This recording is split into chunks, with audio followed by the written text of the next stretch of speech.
Enemy comes 300 yards inside the range. Nu'man, after the third time this guy asks, Nu'man says, radiallahu anhu says, I can't see the winds of Allah's help. How can I give you orders? I cannot see them. And everyone's looking at what is Nu'man talking about. All of a sudden, when the army is about very close, about 100 yards they say, Nu'man starts smiling and says, I see the winds of Allah's help. I see them. And everyone starts rejoicing, and the enemy starts panicking as to why these Muslims are rejoicing. It's so close to attack. And everyone rejoicing, saying, Allahu Akbar. And people are just trying to embrace it, that Allah's help has come. एक बंदा काफी होता है पूरी दुनिया को वक्त डालने के लिए. एक चिंगारी कहीं से लग जाए कि किसी बंदे को क्लियर हो गई बात. Let me tell you, and I'm going to ask you, what's the meaning of this? Okay, let me tell you a little story. Tell me what it means to you. Because in current day and age, I am guessing you're not going to get it. There's this big desert. Imagine that. Imagine this desert in which there's an army, Muslim army, who is looking ahead at the enemy, which is 3 times the number. There are 3,100 Muslim soldiers.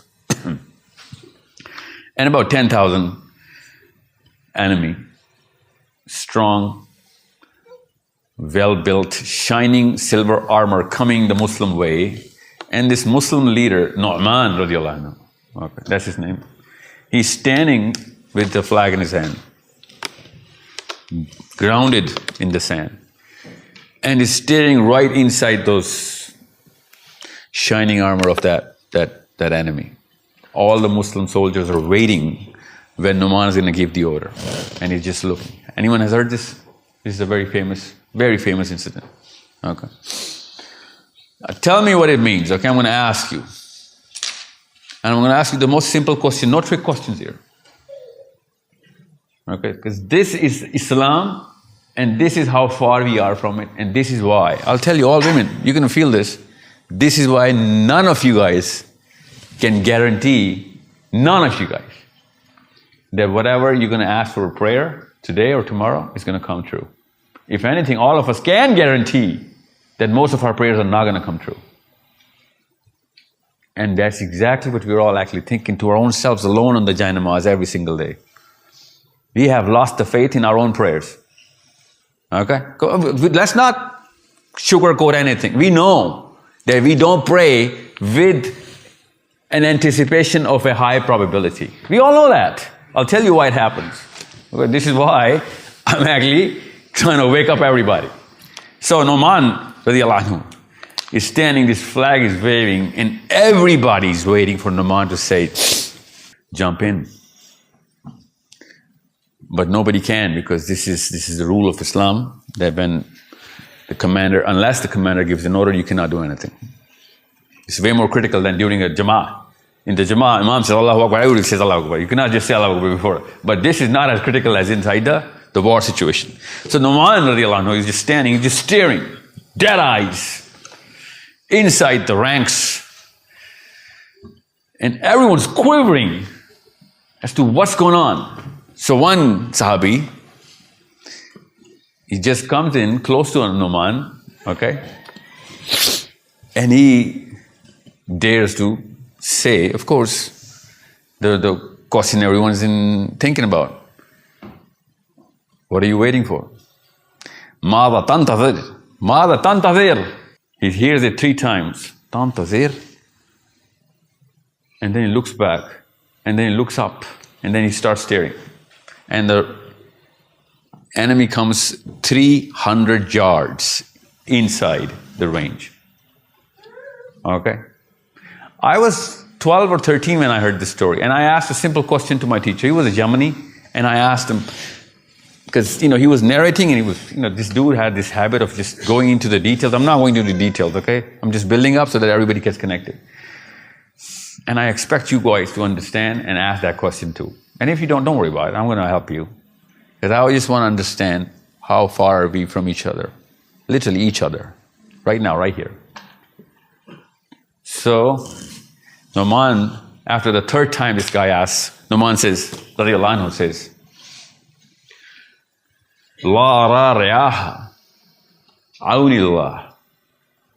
And then he starts looking around and says, La ara riyaha aunillah. La ara riyaha aunillah. And everyone in the rank starts staying inside the air. You know what that means? He says, I can't see the winds of Allah's help. How can I give you orders? I cannot see them. And everyone's looking at what is Nu'man talking about? All of a sudden, when the army is about very close, about 100 yards they say, Nu'man starts smiling and says, I see the winds of Allah's help. I see them. And everyone starts rejoicing, and the enemy starts panicking as to why these Muslims are rejoicing. It's so close to attack. And everyone rejoicing, saying, Allahu Akbar. And people are just trying to embrace that Allah's help has come. It seems like a fairy tale, doesn't it? You tell it to any faith, fairy tale. Any ethnicity, it's a fairy tale. Or you tell it to your kids in New Zealand right now, in Australia right now, who are 10 or 12, they're going to say it's fairy tale. Even though they're Muslims. Okay? Now tell me something, before I assume that you know what it means. What did Nu'man mean? Radiallahu anhu. What did he see? What did it translate into in the minds of the rest of the Sahaba? What is this? What's going on here? It's a simple question. What's going on here? See, the word is la ara. Ara means he can literally see, right? It's not about feeling it. It's about seeing it. It's time to plug in this. I want to plug this in. I want to show you the model of the Sahabi psychology. I want to show you that. The makeup of the Sahabi psychology. Okay? It's not faith. Of course it is. Built up on faith. Built up on faith. But I'm telling you this right now, inshallah, if tested, you and I will have a lot of faith which can literally be, measured into enough of a substance that we can die for it. I think I can vouch for most of you guys that you want, given a chance, would die for the faith of Allah Azza wa Jal. Okay? I don't have any doubts about this. But so it's not just faith. There's something else that they are actually structured into. I need you to get your hands into that machine so that you can structure yourself into it and your kids. I want to tell you a million more stories about, literal, true stories about what was going on in the time of the Prophet ﷺ. But the way they've been told to us has two problems. Number one, there's a bigger piece of the puzzle missing, which I'll tell you what it is. That's why I'm here.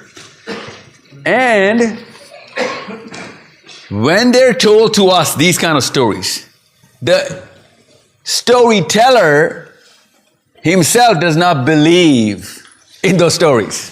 The Muslim does not even believe.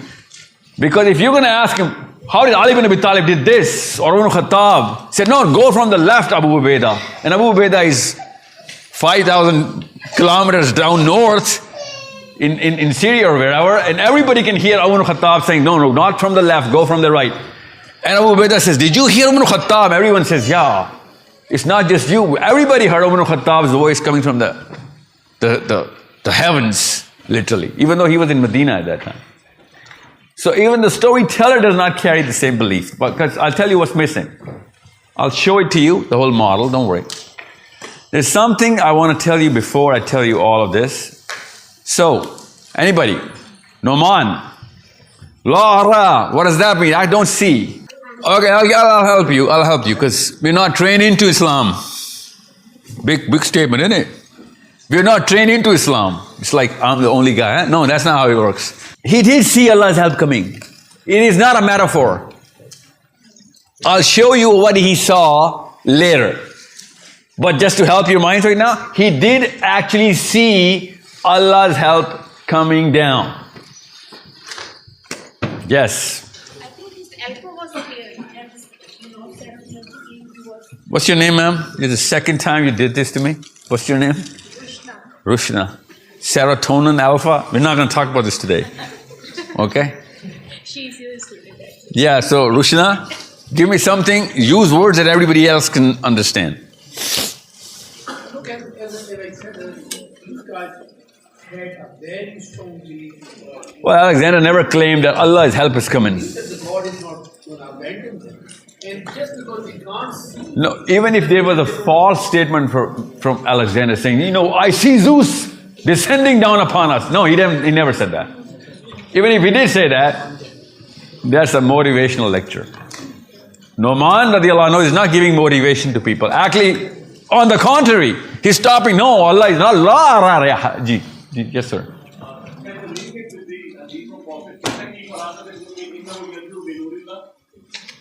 Well, no, not in this case.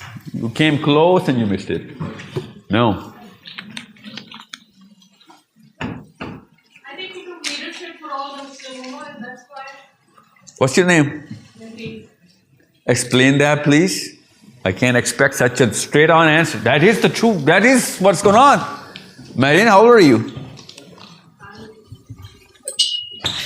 Yeah, see? We can talk about Islam but not our age.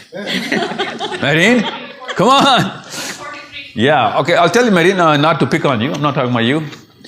But women all generally, you're losing your power. You're losing your power every single day. What if I started acting like I'm 18? Won't I be losing my power? If I start acting like I'm 18, I'm hanging out with 18-year-olds, trying to do whatever I can, wear whatever I can do to look 18, would you respect me? Or maybe you would like me as a retard. You would think of me as a special child. Something broke in my brain, ASD sort of thing. But you would not respect me. You'd feel bad for me or take some pity on me. How come the rules are reversed in your minds when you think we are supposed to respect you, but you're trying to look 20 years younger? The rules are not reversed. We also like wise women guiding our kids. You understand me? It's a simple rule. Liberate yourselves. Liberate yourselves. Yes, Marine, you were right on the money. But can anyone understand what she just said? Or translate into the meaning of what Sahabas were actually, translating all of this into. Marine? They took accountability for all the Muslims in the sense that they were leading them towards a cause set by Allah, and that made the trust from the Muslims towards the leader. And so the leadership brings a lot of responsibility with it, and they were ready to take. Okay, I'm not going to give you all the benefits of the doubt here. So let me just translate this. All the Muslims meaning? The Muslims who were the army behind them. No. See now. No. So you know what I was thinking? You nailed it. Go on. Anybody else? But even if you did, if this is on paper, she's right. Okay, but she's just narrowing the scope of that man and his whole philosophy here. But you're not going to get what my question is still not answered. What did he see? You want me to change the sahabi, change the dates, change the event? Same help? You want me to do that? Okay, I'll tell you something. When a Muslim comes into his own core, when a Muslim is come to his own core, it can be measured in numbers, literally in numbers. I'll show you the formula. That's why I came here. And I tried to do that in Pakistan, nobody got it. And when people started getting it, they started understanding that the number is too less, because they know how to calculate the worth of a Muslim. And in Pakistan, the worth of a Muslim cannot be as much as it is here in Australia. See? It is not by chance Allah has brought you here. You can do a lot more here if you only know the math. So you need to be a little more expressive.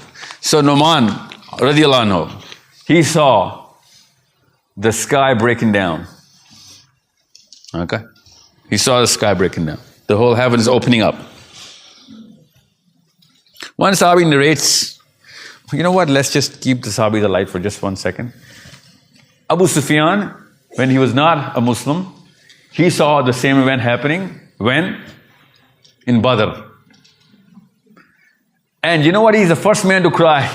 Jibreel has come for that aid of Muhammad. And then the Sahabas looked up and saw all the angels descending down. Okay, so it's not just the faith. It's not just the faith that you can see things. When Muslims are going to be in their own, which is their whole substance, their element, your element, the whole world's going to see. That's the problem. We're not primed to believe. I'm telling you, half of your brain does not even believe me right now, right here. Half of your brain. And the rest of the half is trying to convince the half of the brain that, yeah, you know what? It could be right. Because it is written. That's how